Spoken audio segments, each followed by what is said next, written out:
എല്ലാ കോൺഗ്രസ്സുകാരെ സംബന്ധിച്ച് ഏറ്റവും സന്തോഷമുള്ള നിമിഷമാണിത്. ഞങ്ങളെ സംബന്ധിച്ച് ഞങ്ങളുടെ ലിസ്റ്റ് നോക്കൂ.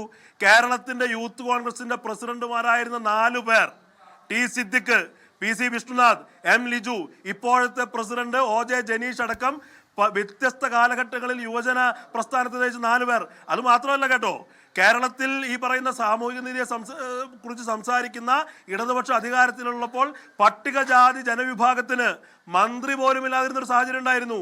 കേരളത്തിൻ്റെ ചരിത്രത്തിൽ ആദ്യമായി പട്ടികജാതി ജനവിഭാഗത്തെ പ്രതിനിധീകരിക്കാൻ ഒരു മന്ത്രി പോലും ഇല്ലാതിരുന്ന സാഹചര്യത്തിൽ 2 മന്ത്രിമാർ ചരിത്രത്തിൽ ആദ്യമായി പട്ടികജാതി ജനവിഭാഗത്തിൽ നിന്ന് ലഭിക്കുമ്പോൾ അത് സാമൂഹിക നീതിയുടെ സാക്ഷാത്കാരമാണ്.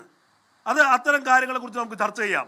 വളരെ കൃത്യമായ ഒരു പോസിറ്റീവായ സാമൂഹിക നീതിയെ അഭിസംബോധന ചെയ്യുന്ന, അഡ്രസ് ചെയ്യുന്ന ഒരു മന്ത്രിസഭാ പുനഃസംഘടനയാണ് നടന്നിരിക്കുന്നത്.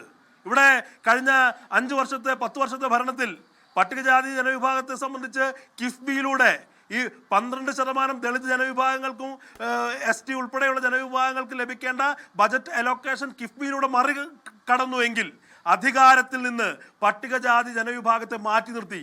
ഇവിടെ കൃത്യമായി കോൺഗ്രസ് അതിൻ്റെ സാമൂഹിക നീതിയുടെ പ്രഖ്യാപനമാണ് നടത്തിയിരിക്കുന്നത്. കേരളത്തിൻ്റെ ഇതപര്യന്തമുള്ള ചരിത്രത്തിൽ ഇതാദ്യമായി പട്ടികജാതി ജനവിഭാഗത്തിൽ നിന്ന് ഒരു സ്ത്രീ ഉൾപ്പെടെ 2 പേരെ നിയോഗിച്ചിരിക്കുന്നു.